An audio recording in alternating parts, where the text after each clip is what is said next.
21వ అధ్యాయము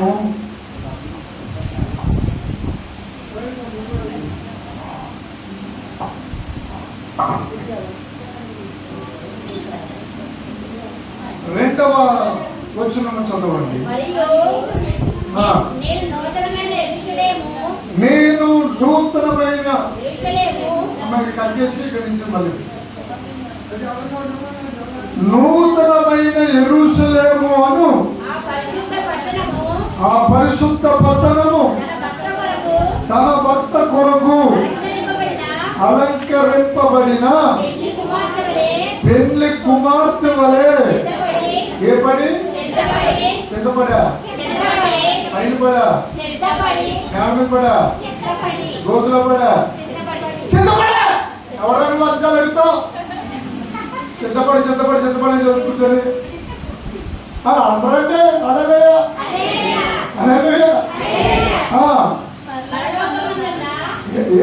ఎక్కడ ఉండేది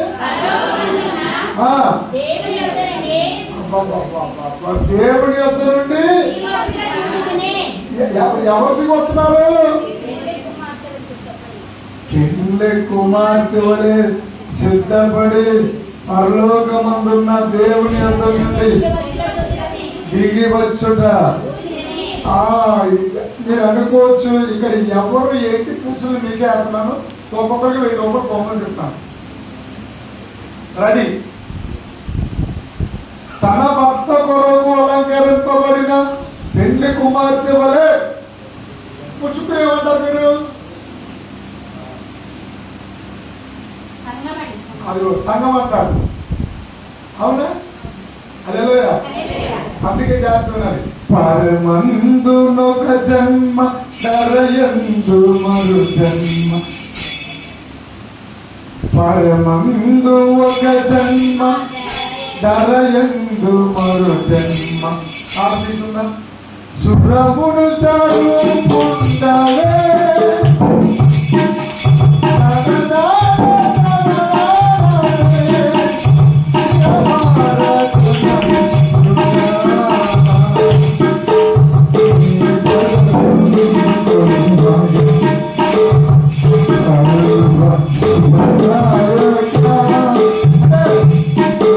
పరలోకములో ఒక జన్మ, పొడవి మీద మరో జన్మ, 2 జన్మలు గలవాడు. ఎవరాయన? యేసయ్య. అయితే కన్య పెద్ద కుమార్తె వలె అన్నారు.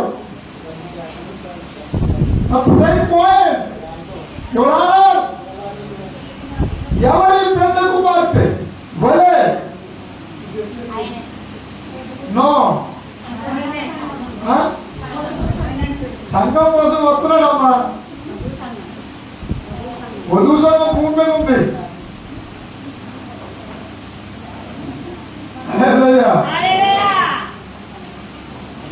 కిరూబులు ఎవరు చెప్పలేకపోయారు. శరాబులు, దూతలు, మహాదూతలు, వీళ్ళందరూ కలిసి ఏం చేయబోతున్నారంటే, హెబ్రీయులకు రాసిన పత్రిక ఈరోజు చాలా మర్మాలు బట్టబయలవుతున్నాయి. హెబ్రీ గ్రంథము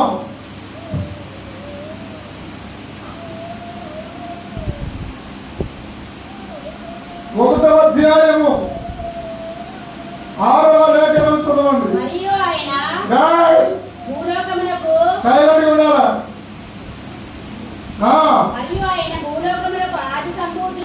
అబ్బాయి, మరియు ఆయన భూలోకమునకు కన్నడిని అన్నట్టు పెట్టాక ఆది సంభూతుడు అంటే అర్థం ఎవరు చెప్పండి వీళ్ళారా? మొదటి పుట్టినవాడు. మరి మొదటి పుట్టినవాడు అసలు పుట్టుకలు జన్మలు లేనివాడే కదా దేవుడు. మరి ఎలా దేవుడు అయ్యాడు ఆయన? యేసుక్రీస్తు ప్రభు వారు దేవుడు ఎలాగయ్యారు? పుట్టుక లేనివాడే కదా. అగచ నీరచ అజా అంటే జన్మము, జన్మించుట.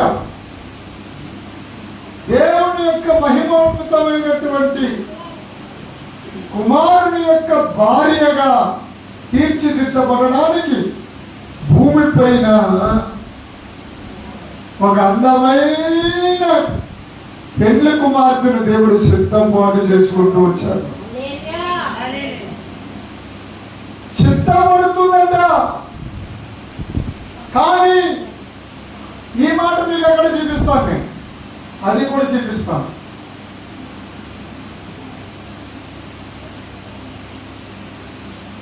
మత్తయి సువార్త 25వ అధ్యాయము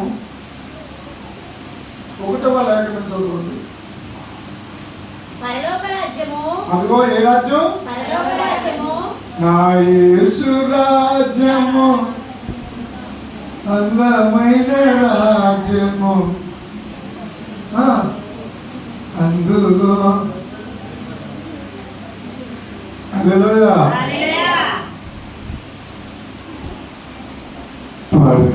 నేను పుట్టక ముందు రాసిన పాట, మీరు కూడా పుట్టలేదు ఆ పాట వచ్చినప్పుడు. పరమాత్మ ప్రోక్షణం పరిపూర్ణ పోషణం ప్రసాద జీవిత కళా వికాసం ఆత్మా కారణం పాపపు తిమిరము పాపగలు అగాధములపై అల్లాడి అలరారగమన అయిపోయింది. పాటలో ఉన్నాం.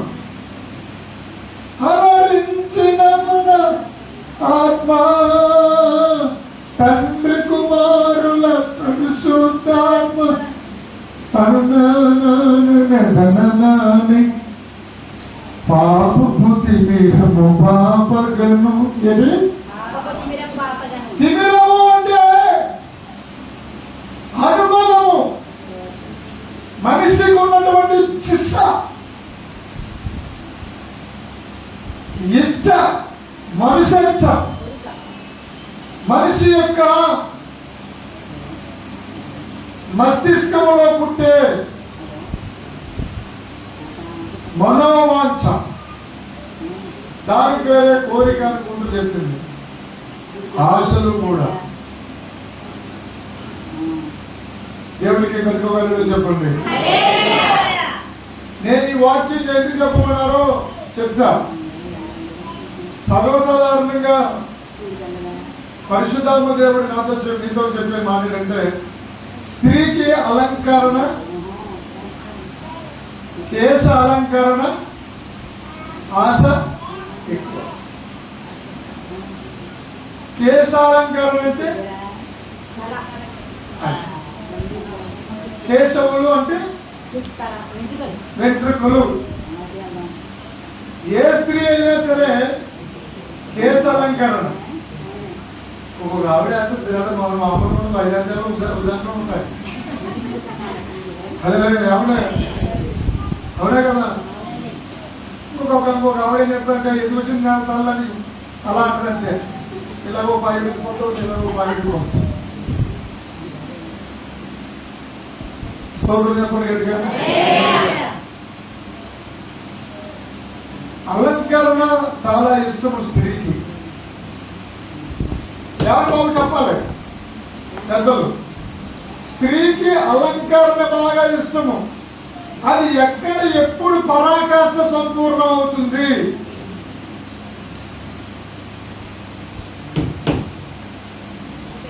పెళ్లిలో. పెళ్లిలో పెళ్లి చేసుకునేటప్పుడు మాసం కొట్టుకుంటే చేశానా నీకు పెళ్లి? చెప్పు. పైగా ఏ కూతురు ఎప్పుడు చెప్తారా? పెళ్లికి ఇంకా కొన్ని రోజులు ఉన్నదనగా నాకు మరి ముహూర్తం ఒకటి, పెళ్లి కొడుకు, పెళ్లి కూతురు. అదే ఇదంతా దేవుడి వాక్యానికి విరుద్ధమైనది ఆచారము. అది చాలా దానిలో నుండి ఒక ఆత్మీయత తీసుకోవాలే కానీ ఆచరించకూడదు. పరిశుద్ధత యందు ప్రేమ కలిగి వాక్యం అనే పాలను రోలుతూ అప్పుడు యేసు రక్తం అనే ద్రవ్యము, ఆ ద్రవము యేసు రక్తం అనే ఆయిలు తల మీద పోసి పెళ్లి కుమారుడిగా అభిషేకించడమే పెళ్లి కుమారుడిగా సిద్ధపరచడం.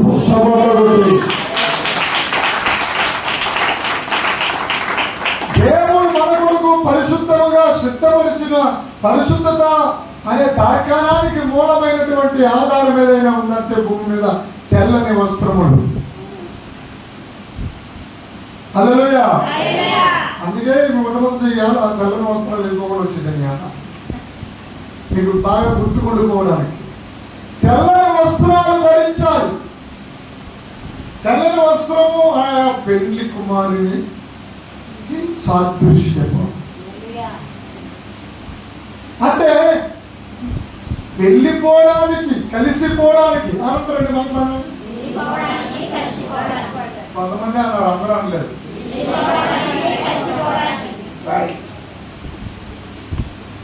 ఎవరు ఎక్కడికి వెళ్ళాలి, ఎవరు ఎవరికి కలవాలి?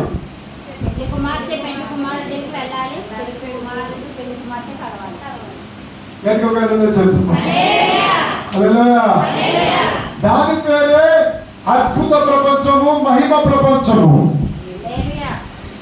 నీ ప్రపంచము ఆశీర్వాదముదాయకముగా ఉండాలనేది దేవుడి ఏర్పాటు.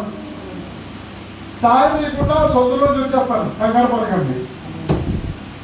రహదారిలో ఎవరు పెద్ద తారు రోడ్లో చేసిన ప్రసంగాన్ని చెప్పండి.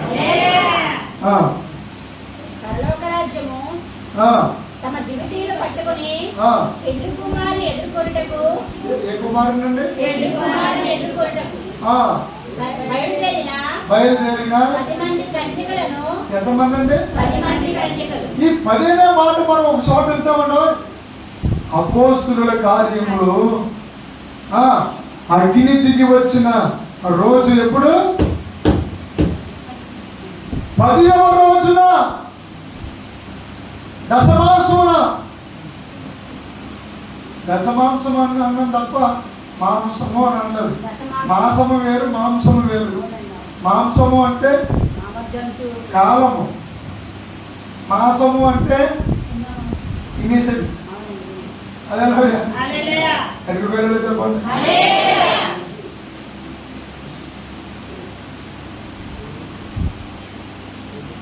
ప్రభునందు ప్రియమైన దేవుని బిడ్డలారా,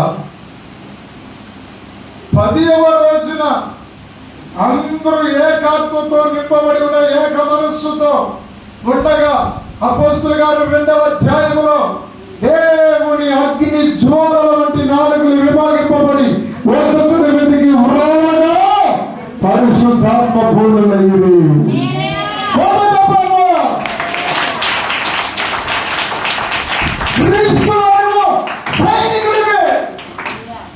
క్రీస్తులోని సైనికురాలివి. ఓ క్రైస్తవుడా, సైనికుడా, బలవంతుడా, పరిశుద్ధుడా, నీకు మైకు లేదా? కదిలిరాగో నీవు కదిలిరా, మైకి తీయవో నీవు పాట పాడవో. ఓ క్రైస్తవుడా, సైనికుడా, బలవంతుడా, పరిశుద్ధుడా. ఓ క్రైస్తవుడా,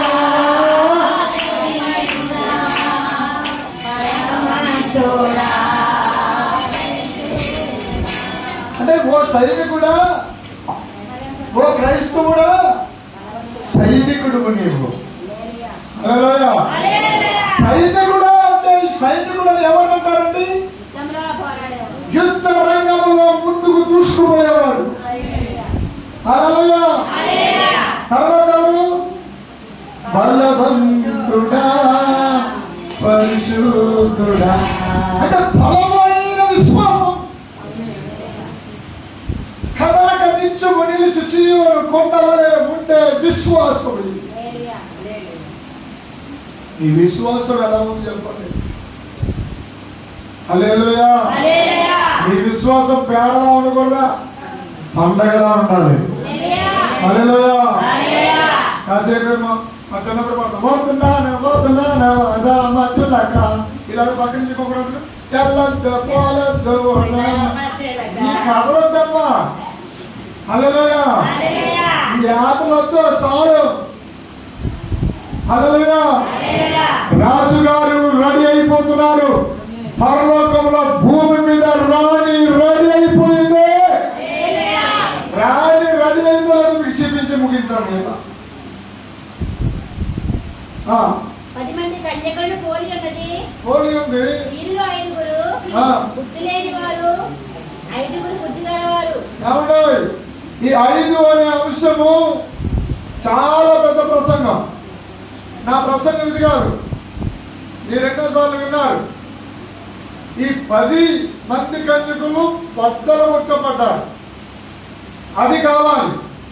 10 మంది కన్యకులని రాసింది, కానీ వారేం చేయబడ్డారంటే చీల్చబడ్డారు. చీల్చబడినప్పుడు ఏమైందంటే,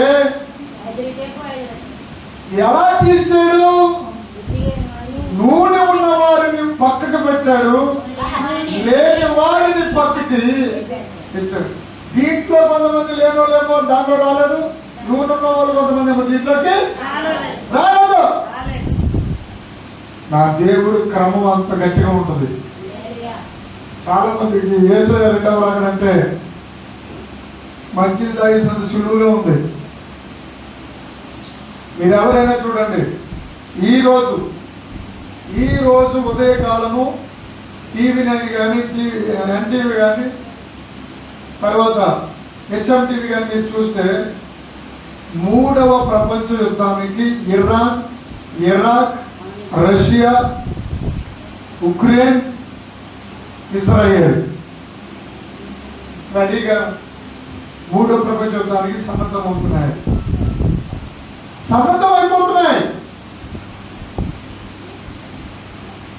అనుభవం వేస్తామని వాళ్ళు రెడీ అయిపోతున్నారు. దేశాలు చూడండి ఎంత గందరగోళంగా ఉన్నాయో. మత్తయి శుభవార్త 24వ అధ్యాయంలో 24వ అధ్యాయానికి వెళ్ళే ముందు ప్రకటన గ్రంథము 21లో 7వ వచనంలోనికి రండి. జయించువాడు వీటిని స్వతంత్రించుకొనును, నేను అతనికి దేవుడినై ఉందును, అతడు నాకు కుమారుడై ఉండును. బహుమందు ప్రియమైన దేవుడి పిల్లారా, ఇక్కడ నూతన యెరూషలేము అనగా 21 వచనంలో ఆ పరిశుద్ధ పట్టణము అంటే ఎవరు? ఈ పట్టణం అంటే నూతన యెరూషలేము. హల్లెలూయా. ఇప్పుడున్న యెరూషలేము కాదు, ఇప్పుడున్న జెరూసలేము కాదు. ఒక యెరూషలేము తయారవుతుంది. అమచూరులో ఒక యెరూషలేము తయారవుతుంది. నీకు ఒక విషయం చెప్తున్నాను, ఇది ఒక ఆత్మీయ కర్మాగారము, ఇది ఒక ఆత్మీయ ఫ్యాక్టరీ. ఆత్మీయ ఫ్యాక్టరీ అంటే అర్థం చెప్పండి. ఆత్మ తయారు చేసే మన శరీరం పైనేమో కొన్ని అవయవాలు కనపడతాయి, మన శరీరంలోన మర్యాదగా ఎవరే ఎవరో బయటికి రా. నువ్వు దమ్ముంటే ఎవరే గుండెగా ఎప్పుడే బయటికి రా అనగలవా? నువ్వు ఎలా వస్తావో చెప్తాను రా, నువ్వు రాకపోతే నేనే రప్పిస్తాను రా, నిలబడి చేసే ఉంటావు. వస్తామా? వచ్చే దగ్గర ఎలా ఉంటా సత్తా. హల్లెలూయా. నేను చెప్తున్నాను, వచ్చే సంవత్సరం కల్లా ఇక్కడ గర్భవతులై రాబోతున్నారు, బిడ్డలను మోసుకుని రాబోతున్నారు. ఇంకా కొన్ని విషయాలు దేవుడు ప్రవచించమంటున్నాడు.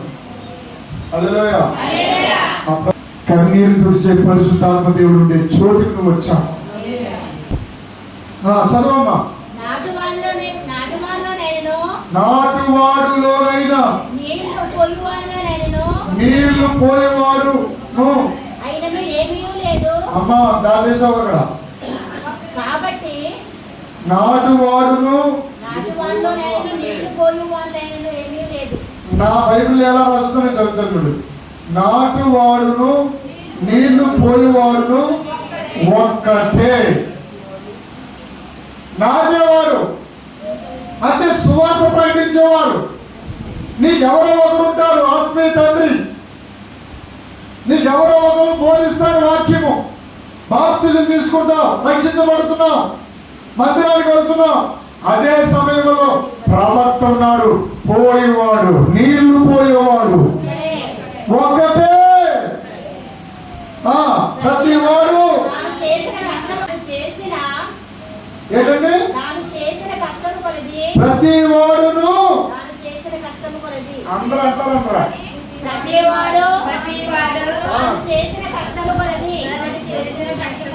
అందరూ అంతా చెప్పండి. ప్రతి వాడు తాను చేసిన నేను చేసిన కష్టము కొలది ఈడు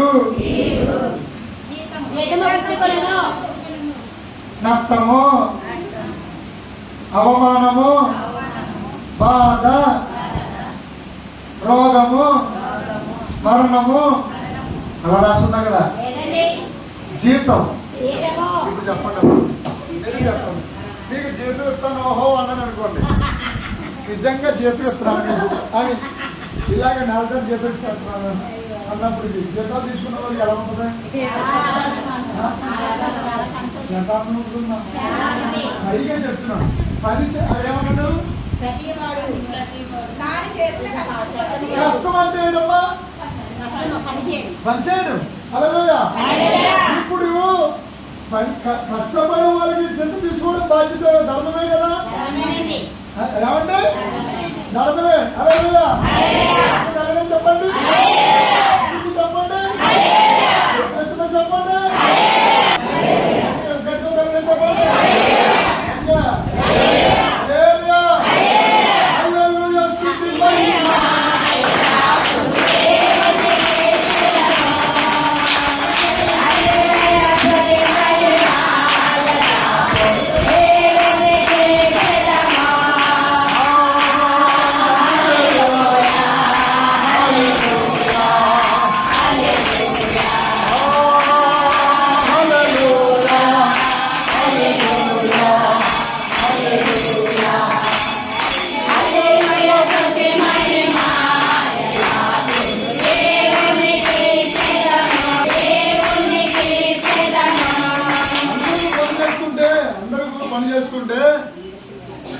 పని కష్టపడుతుంటే జీతం ఇస్తున్నారు. కానీ మన దేవుడు ఏం చేస్తాడు తెలుసా? పని చేయకుండా జీతం కూడా ఇచ్చేస్తున్నాడు. అది మన దేవుడు ఏం చేస్తాడు? ఆ మాట మీరు బైబిల్ చదివారా ఎక్కడైనా ఎప్పుడైనా? పని చేయక హల్లెలూయా పని చేయక ఎవరైనా తింటే 100 రూపాయలు ఇస్తాను.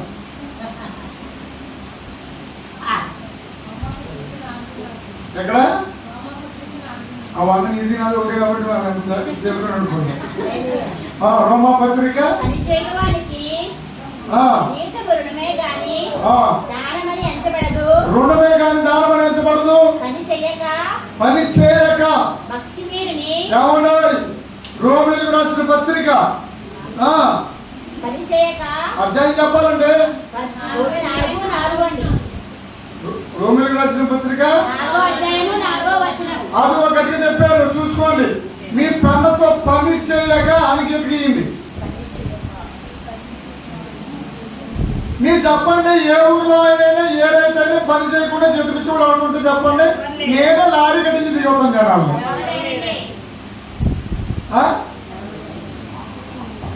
కానీ ఏసీ ఉన్నారు చప్పట్లు కొట్టి.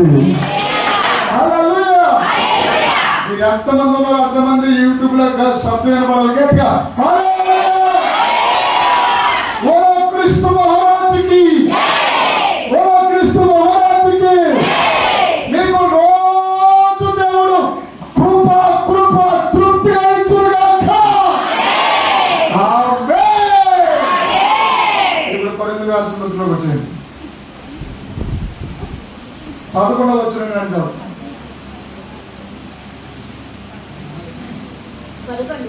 వేయబడినది తప్ప వేయబడినది తప్ప మరి యొక్క పునాది అమ్మ అత్తగారు వేయబడినదే తప్ప మరి యొక్క పునాది మరి ఒక పునాది ఎవడును వేయనేరడు. ఎవ్వడు వేయలేడు. ఈ పునాది ఈ పునాది యేసుక్రీస్తే. అబ్బా ఎవరంటే యేసుక్రీస్తే. నేనే క్రీస్తుని అని వచ్చేవాళ్ళు చాలా మంది ఉంటారు. హల్లెలూయా. యేసు అన్న మాట పలకలేని ప్రవక్తలు వస్తారు. వాళ్ళ దగ్గరికి మీరు ఆకాశం నుంచి అగ్ని దింపేది అనకండి. యేసు అనే మాట అనకపోతే వాడు అబద్ధ ప్రవక్త. యేసు క్రీస్తుని కలిపి వర్తమానం చెప్పేవాడే సర్వసత్య ప్రవక్త. హల్లెలూయా చెప్పండి. చదవమ్మా పూర్తిగా. ఎవడైనాను ఈ పునాది మీద ఏంటంటే అది బాబోయ్ నా పేరు కదండి. హల్లెలూయా. బంగారము, వెండి, వెలగలరాళ్ళు, కర్ర, గడ్డి. కొయ్యకాలు అంటే ఏంటి? కర్రలో వదిలేస్తా పిసలో కోసేసి వాటిని ఏమంటాం మనం? కొయ్యకాలు లాగేస్తారు అంటాం. హల్లెలూయా. అంటే కొయ్యకాలులోని కొన్ని రోజులు వదిలేస్తాం. కొప్పరూరు కొయ్యకాలు వదిలేస్తే మళ్ళీ అటు ఏమొచ్చేస్తుంది? కొయ్యకాలు నుంచి సిగురు వచ్చేసి ఒక్క చూడు ధాన్యం ఆ వడ్లు తింటే మామూలు పడుతుంది బలం. 3-4 చేసాలు రక్తం తీసుకున్నంత బలం వచ్చేస్తుంది. సోదరు చెప్పరే ఎక్కడ మిగులుతున్నాయి కొయ్యకాలు? ఇప్పుడు మొలకాలు కూడా మిగులుతలేదు. హల్లెలూయా. గడ్డి కూడా లేవట్లేదు. సోదరు చెప్పరే. హల్లెలూయా. ఇప్పుడు చెప్తున్నాడు పునాది. ఈ పునాది ఏప్రిల్కి రాసిన పత్రిక 6వ అధ్యాయము 1 నుండి 4 వరకు చదివేసి ముగ్గురు చేసుకుందాం. కాబట్టి నిత్య క్రియలు విడిచి మారు మనసు పొందుటయు. అమ్మాయి ఒకటి లెక్కటండి. మారు మనసు పొందుటయు దేవుడి అందరి విశ్వాసము.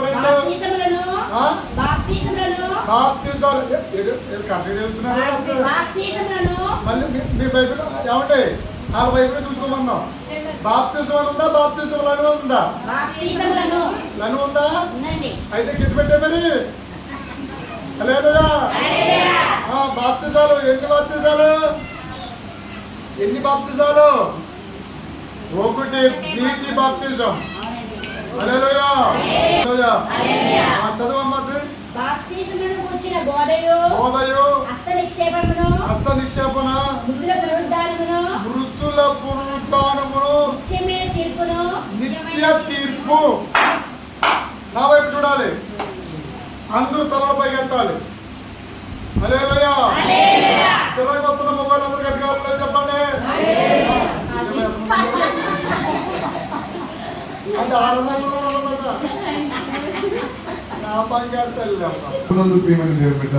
భూమి మీద బంగారం లాంటి సేవ ఒకటి ఉంది.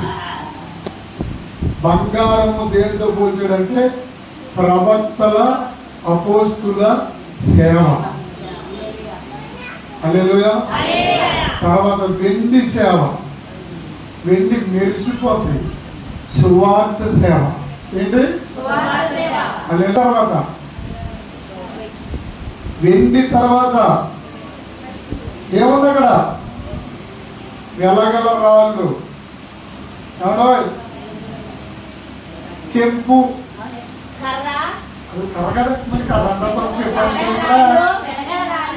వెలగల రాళ్ళు దగ్గర ఆలుదమ్మక్క. వెలగల రాళ్ళు అంటే కెంపు, పద్మరాగము, కెంపు రాడు అంటే అర్థం ఏంటి? తెల్లకుంపుటి అర్థం చూసావా? అంత ఎర్రటి రాడు. హల్లెలూయా. గోమేదకపు రాయి, పుష్యరాగపు రాయి. ఈ రాయిలన్నీ బంగారు బొమ్మలు చేసుకుని వాటిల్లో పెట్టేసుకుంటే ధర్మం వచ్చి పడిపోద్దండి అని చెప్తారు వాడు. హల్లెలూయా. ఇక్కడ వెలగల రాళ్ళు అంటే విలువైన వెలగల రాళ్ళు లాంటి సేవ ఒకటి భూమి మీద ఉంది. తర్వాత నెక్స్ట్ సేవ కర్ర. కర్రకి జీవం ఉంటుందా? సాక్ష్యం ఉందా? సాక్ష్యం లేని సేవకులు కూడా సేవ చేస్తున్నారు. వాళ్ళు దేనికి పోల్చారంటే కర్రతో పోల్చారు. సేవ చేస్తారు కదండి, నాలుగు మాత్రం మాట్లాడండి. సేవ చేస్తారు కదండి, చుట్ట మాత్రం మాట్లాడండి. ఇప్పుడు కర్ర సేవ, బంగారం సేవ, వెండి సేవ. బంగారం సేవ అంటే 9 వరాలు 9 ఫలాలు.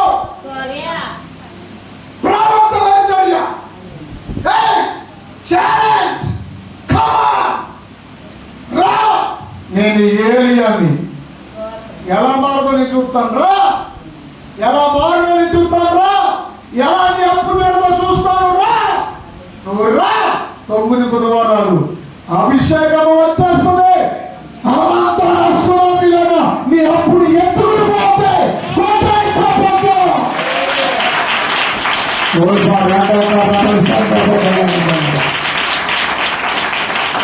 బంగారం సేవ, దేవుడి సేవ, ప్రవక్త సేవ, అపోస్తుల సేవ. గద్దిస్తాడు, ఎరగొడతాడు, పెళ్ళగిస్తాడు, నాటుతాడు, ఇరి చేస్తాడు, అక్కడే మళ్ళీ అంటు కట్టేస్తాడు. కొట్టడి చప్పట్లు. బలిపీఠం గురించి మాట్లాడేది బలిపీఠం మీద ఉన్న భగవంతుడు.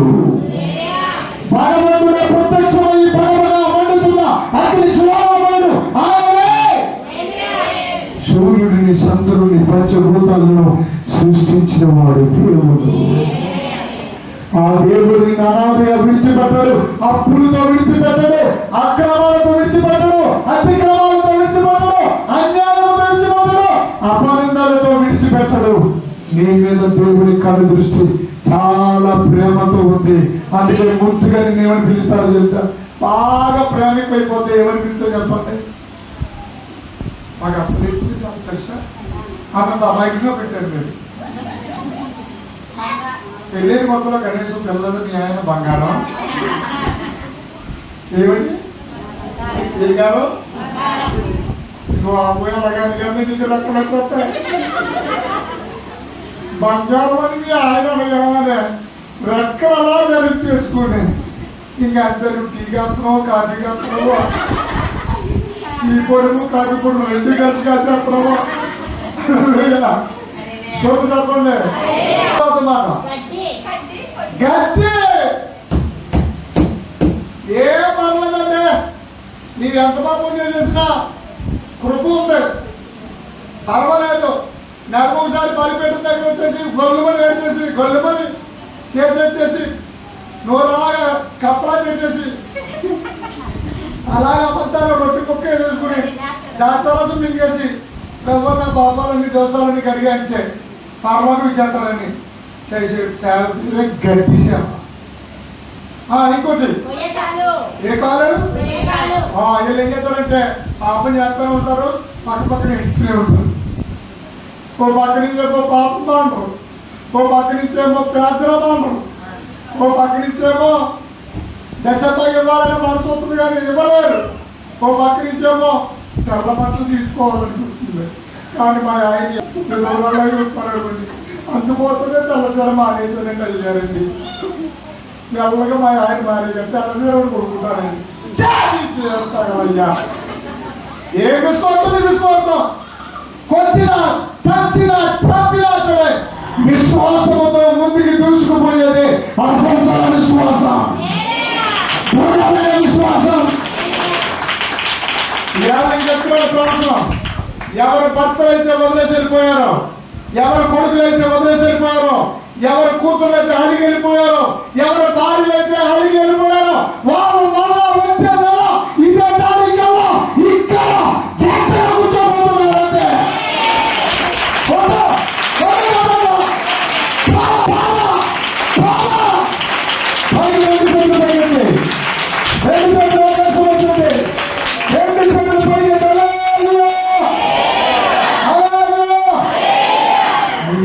నేను అన్నదా మళ్ళా వచ్చే నెల 20 తారీఖు నీ దగ్గర క్షమాపణ చెప్పి అందొచ్చు.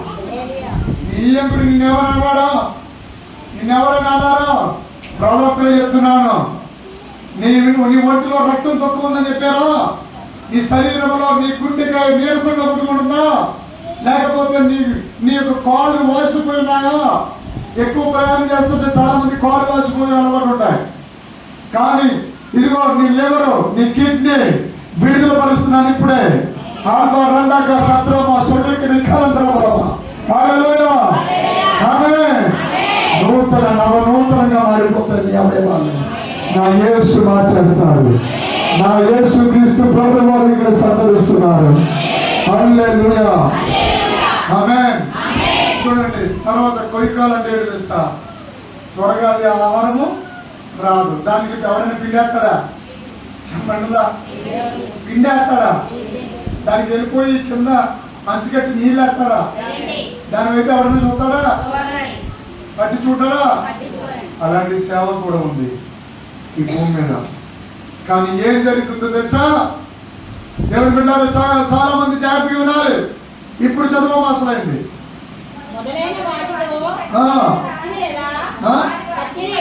కత్తి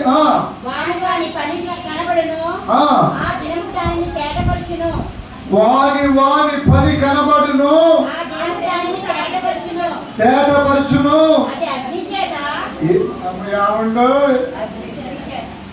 అందుకే మరి మన మినిస్ట్రీ పేరేంటి? యేసయ్య అగ్ని దేవుడు మినిస్ట్రీస్. గట్టిగా చెప్పండి. హల్లెలూయా. రోగాన్ని కాల్చేస్తుంది, అప్పులు కాల్చేస్తుంది, వ్యాధిని కాల్చేస్తుంది.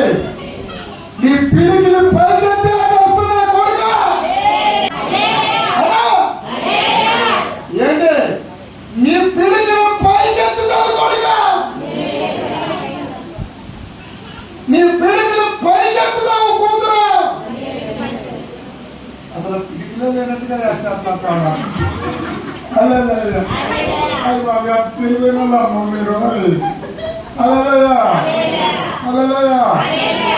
పిడికిలు ఎలా బిగించి ఎప్పుడు బిగిస్తాం మనం? ఏమంటాము? గుద్దుతే దెబ్బకి అంటారంటారా? నీ పిడికిలు అంటే 5 బ్రేళ్ళు యేసు గాయాలు. యేసు రక్తము ముద్దగా చేసి ఇసిరి కొడితే సాతాను పారిపోతాడు, పడపంచలైపోతాడు. హల్లెలూయా. అందుకే 10 మందిని 5గురుగా ఈడుకొట్టాడు. యేసు రక్తం వలన బుద్ధి లేని విడవబడ్డారంటారు, కానీ వాస్తవానికి విడవబడలేరు. ప్రతి సమయం కానీ బహుమతులు ఉండవు, గిఫ్ట్లు ఉండవు. నూనె లేకపోతే, పరిశుద్ధాత్మ లేకపోయినా సరే సంఘం ఎత్తబడుతుంది, కానీ అక్కడ సన్యాసంలో మిగిలిపోతాం. హల్లెలూయా. ఆ సేవ పేరే గడ్డి సేవ, కుడికాలు సేవ. ఇప్పుడు అమ్మ అగ్ని ఏం చేసిందమ్మా చూడు. ఏంటమ్మా? ఏంటి బయలుపాటు? ఇప్పుడు చెప్తున్నా నా వైపు చూడండి.